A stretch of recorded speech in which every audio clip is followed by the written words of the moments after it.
Hey everyone, welcome to my channel smart magical study. इस video में हम solve करेंगे NCERT maths class 10th exercise 1.2। Video को last तक जरूर देखें। वीडियो अगर अच्छा लगे तो प्लीज लाइक करना ना भूलें। आज हम क्वेश्चन नंबर 5 से शुरू करेंगे। Question number 1st, 2nd, 3rd, 4th मैंने प्रीवियस वीडियो में डाल दिया, प्लीज वहां जाके चेक कर लीजिए। काफ़ी इजी एक्सप्लेनेशन में मैंने सारे क्वेश्चन पीछे कराए हुए हैं, आप प्लीज एक बार जाके चेक कर लीजिए। आइए क्वेश्चन नंबर 5 हम देखते हैं क्या गिवन है। चेक वेदर 6 की power n can and with the digit 0। जो डिजिट है वो 0 पे एंड, मतलब लास्ट में 0 आना चाहिए for any natural number n। n यहाँ पे नेचुरल नंबर है, मतलब यहाँ पे जो 6 की पावर n है ये यहाँ पे n, तो 6 की पावर 1 2 3 4, नेचुरल नंबर 1 से शुरू होते हैं तो 6 की पावर 1 2 3 4 ऐसा हमें रखना है।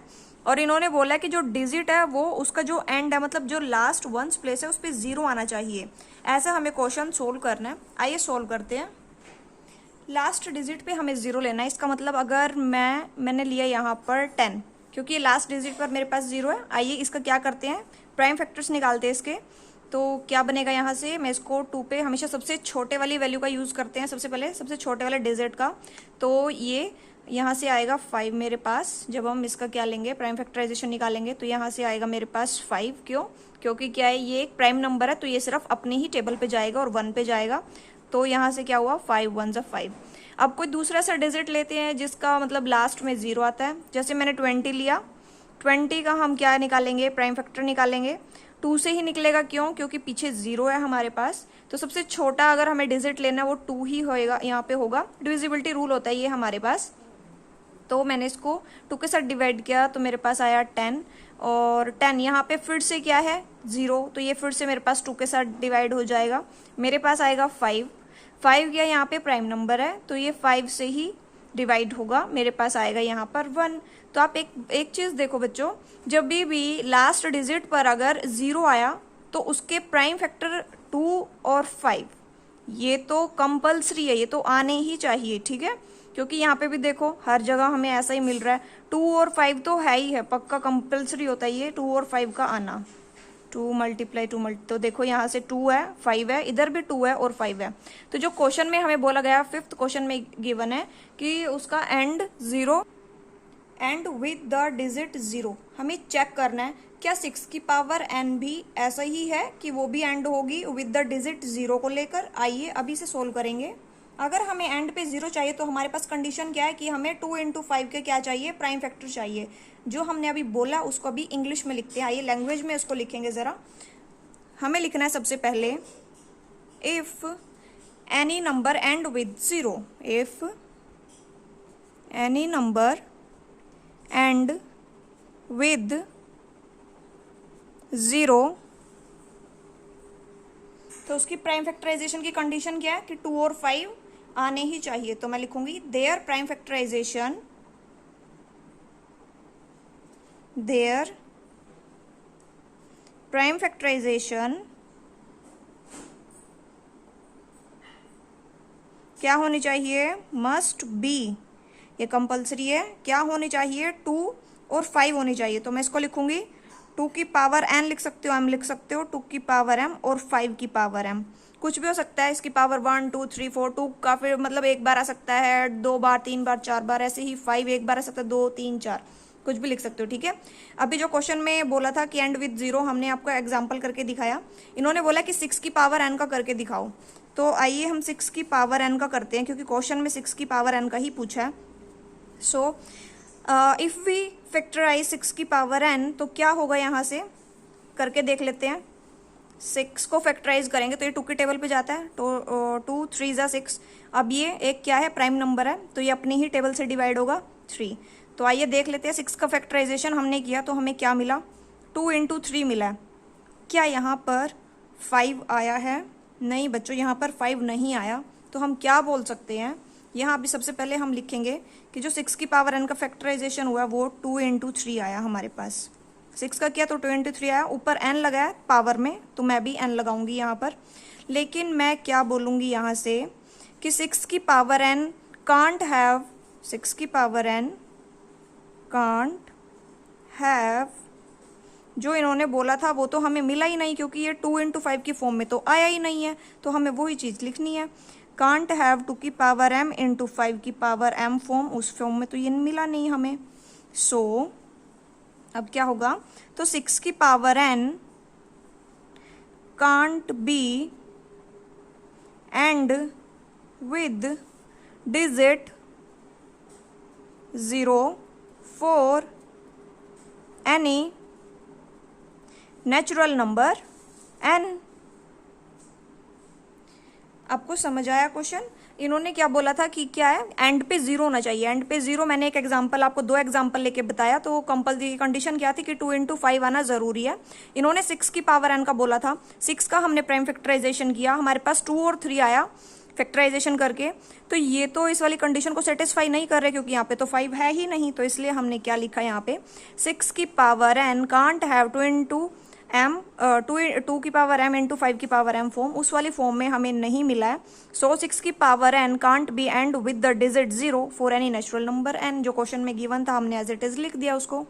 क्वेश्चन काफी इंपॉर्टेंट था, आई होप आपको समझ आ गया होगा, काफी ईजी भी था अगर आप इसको अच्छे से समझे तो। आइए क्वेश्चन नंबर 6 देखते हैं एक बार, इन्होंने क्या गिवन है। इन्होंने दिया हुआ है क्वेश्चन नंबर 6, ये काफी इंपॉर्टेंट है, 4th 5th 6th 7th, ये सारे के सारे क्वेश्चन इंपॉर्टेंट है, तो आप काफी अच्छे से समझिए इनको। 6th में गिवन है हमें, explain why this and this are composite number. सबसे पहले आपको कंपोजिट नंबर के बारे में बताएंगे, उसके बाद इन्होंने पूछा व्हाई, क्यों ये दोनों नंबर ये जो है हमें गिवन है, तो ये कंपोजिट नंबर क्यों है, हमें ये चीज प्रूव करनी है, बताना है इसमें। आइए करते हैं। क्वेश्चन नंबर 6 जब हम करेंगे, उससे पहले आपको कंपोजिट नंबर क्या होता है उसके बारे में पता होना जरूरी है। आइए मैं आपको कंपोजिट नंबर बताती हूँ क्या होता है।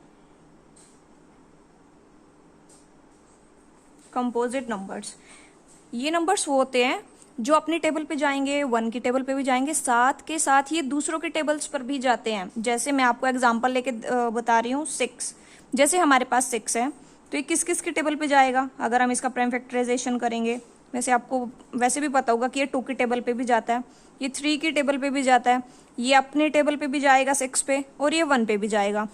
तो ऐसे नंबर जो दूसरों की टेबल्स पर भी जाते हैं, खुद पे भी जाते हैं, 1 पे भी जाते हैं, उनको कंपोजिट नंबर्स बोलते हैं। आई होप आपको समझ आ गया होगा कंपोजिट नंबर किसे कहते हैं। आइए क्वेश्चन शुरू करते हैं। जो गिवन है क्वेश्चन में वो लिखेंगे, 7 मल्टीप्लाई 11 मल्टीप्लाई 13 प्लस 13, इसको सोल्व करना है। और इन्होंने बोला explain why this number is composite number, बताना है कि ये कंपोजिट नंबर क्यों है। सबसे पहले इसे सोल्व करते हैं। इधर से देखो क्या कॉमन आ रहा है, यहाँ पर 13 है और प्लस के दूसरे साइड भी 13 है। मैं 13 को बाहर कॉमन रखूंगी, अंदर क्या बचेगा मेरे पास, 7 एज इट इज रहेगा, मल्टीप्लाई 11 भी एज इट इज रहेगा, मल्टीप्लाई 13 जो था मैंने बाहर रखा है, तो यहाँ मल्टीप्लाई 1 लिख लो, आपकी मर्जी है, मल्टीप्लाई 1 लिखना है लिखो। और यहाँ पे प्लस, ये 13 बाहर है मेरे पास, तो यहाँ से भी 1। अब मैं क्या करूँगी, यहाँ से मेरे पास आया 13, यहाँ से आया 11 को 7 के साथ मल्टीप्लाई करेंगे तो 77, और प्लस 1 तो 78। और जब हम इन दोनों को मल्टीप्लाई करेंगे, वैसे मल्टीप्लाई करने की ज़रूरत नहीं है, बाकी अगर आप करोगे तो इधर से आएगा 1014। आपको बताना है क्या ये कंपोजिट नंबर है। तो आइए ज़रा इसके लिए एक चीज़ देखते हैं। जैसे मैंने बोला 6 बोला था, तो 2 3 ज़ा 6 एंड यहाँ से 3 1 ज़ा 3, ठीक है। तो इसका मतलब मैं लिख सकती हूँ कि 2 × 3 क्या होता है हमारे पास, 6 = 6 होता है। इसका मतलब है ये जो 6 है 2 की टेबल पे भी आएगा, 3 की टेबल पे भी आएगा। ऐसे ही यहाँ पर है ये 13 मल्टीप्लाई 78 1014, ये 13 की टेबल पर भी जाएगा, ये 78 की टेबल पर भी जाएगा, ये अपनी टेबल पर भी जाएगा, और ये 1 पर भी जाएगा। इसका मतलब क्या हुआ, ये एक से ज़्यादा टेबल्स के ऊपर जा रहा है, मतलब काफ़ी सारी टेबल्स के ये डिवाइड हो रहा है, तो ये एक कंपोजिट नंबर है। तो हम लिखेंगे इसको, yes it is a composite number.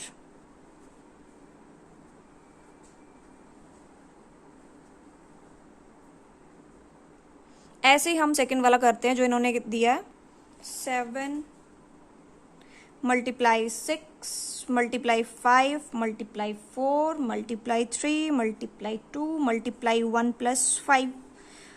तो ये देखो कि प्लस से इस साइड और प्लस के उस साइड क्या चीज़ कॉमन है, तो मेरे को 5 दिख रहा है, तो मैं 5 को क्या करूँगी यहाँ से कॉमन ले लेती हूँ। मैंने 5 को इधर से कॉमन लिया, अंदर मेरे पास क्या बचा 7 7 6, 5 को मैंने बाहर लिया था, तो इसके लिए मैं 1 लिखना एज योर विश, मर्जी आपकी, लिखना चाहो लिख सकते हो। यहाँ से है मेरे पास 3, यहाँ से मेरे पास 2, ये 1 आपकी मर्जी है, लिखना चाहते हो लिखो वरना नहीं। प्लस 5 हमने बाहर लिया हुआ, इसकी जगह 1।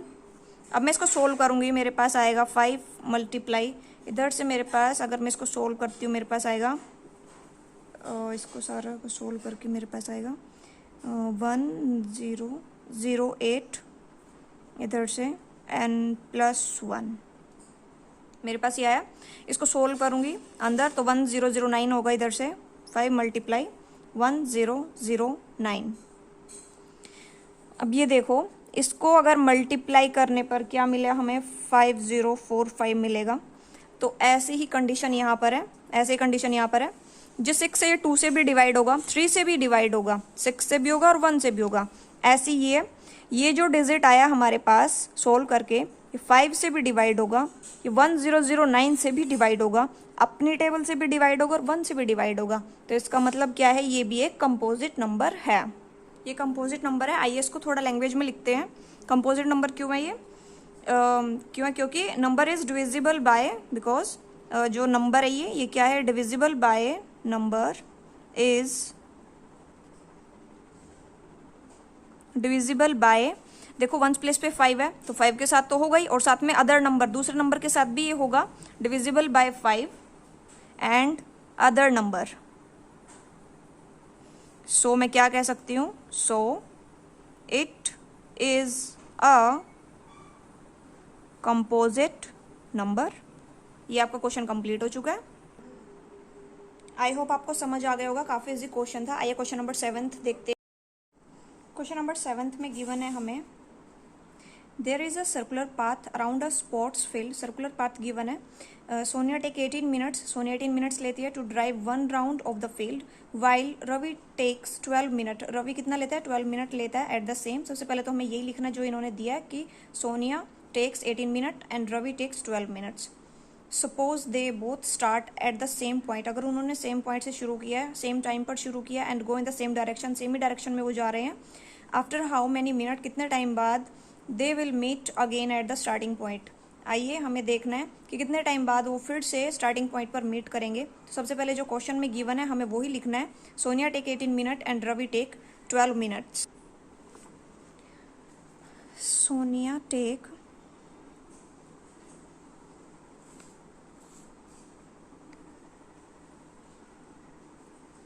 कितना टाइम लेती है, वो 18 मिनट्स लेती है, एंड रवि टेक्स, वो लेता है 12 मिनट्स। अभी हमें क्या करना है, suppose they both start at the same point. Circular field है, दोनों ने एक ही जगह से शुरू किया है। ये सोनिया है, ये रवि है, दोनों ने एक ही सेम डायरेक्शन है, सेम टाइम है और सेम पॉइंट है। दोनों ने सेम शुरू किया सब कुछ। तो बस ये बताना है लास्ट में वो स्टार्टिंग पॉइंट पर फिर से कब मीट करेंगे, मतलब सर्कल लगा के फिर से कब मीट करेंगे वो निकालना है। इस टाइप के क्वेश्चन में हमें क्या करना होता है, एलसीएम लेना होता है। तो एलसीएम हम किस किस का लेंगे, इधर से जो सोनिया ने 18 मिनट्स लगाए हैं, जो रवि ने 12 मिनट्स लगाए हैं। आइए जरा उनका एलसीएम लेते हैं। 18 प्राइम फैक्टराइजेशन निकालेंगे हम 18 की। लास्ट डिजिट हमारे पास 8 है, इसका मतलब ये 2 से डिवाइड हो जाता है। तो यहाँ से हमारे पास आएगा 9, 3 ये 3 पे जाएगा, 3 3 से 9। 3 हमारे पास एक प्राइम नंबर है जो अपनी ही टेबल पे जाएगा, तो यहाँ से आया 1। ऐसे ही हम क्या करेंगे, 12 जो रवि ने टेक किए थे मिनट्स, 12 मिनट्स टेक किए थे, तो ऐसे ही हम इसका क्या करेंगे, प्राइम फैक्टराइजेशन निकालेंगे। ये पीछे 2 है, इसका मतलब ये 2 से ही डिवाइड हो जाएगा। ये यहाँ पे आएगा 6 एंड अगेन 2 से होगा डिवाइड, तो यहाँ पे आएगा 3। 3 एक प्राइम नंबर है जो अपनी ही टेबल पे डिवाइड होगा। तो आइए अब हम प्राइम फैक्टराइजेशन लिखते हैं। प्राइम फैक्टराइजेशन किसका लिखना है, हमें सबसे पहले 18 का लिखेंगे। क्या मिला हमें, 2 × 3 × 3। ऐसे ही हम 12 का लिखेंगे, 2 मल्टीप्लाई 2 मल्टीप्लाई 3। हमें ऐसे क्वेश्चन में सिर्फ एलसीएम निकालना होता है, और एलसीएम अगर हम लेंगे, एलसीएम अगर हमें निकालेंगे, हमें क्या देखना है कि वो दोबारा कब मिलेंगे अपने सेम स्टार्टिंग वाले पॉइंट पर। तो एलसीएम में हमें क्या करना होता है, ये देखो ये 2 बार है, हमें सबको एक एक बार ही लिखना होता है। ये 2 टाइम्स है दोनों में, तो इसको एक ही बार लिखेंगे, मल्टीप्लाई। ये भी 2 टाइम्स है दोनों में, इसको भी एक ही बार लिखेंगे, 3 मल्टीप्लाई। जो रहता है मतलब जो बचा, अब उसको भी एक एक बार लिखना है, तो 3 को भी और 2 को भी। तो इसको सोल्व करेंगे, इसको सोल्व करने के बाद मेरे पास आएगा 36 मिनट्स। तो जो सोनिया है, जो रवि है, वो 36 मिनट के बाद वो फिर से क्या करेंगे, मीट करेंगे अपने स्टार्टिंग वाले पॉइंट पे। ऐसे लिखना है, जो क्वेश्चन में गिवन है वही लिखेंगे। After 36 minutes they will meet again at the starting point।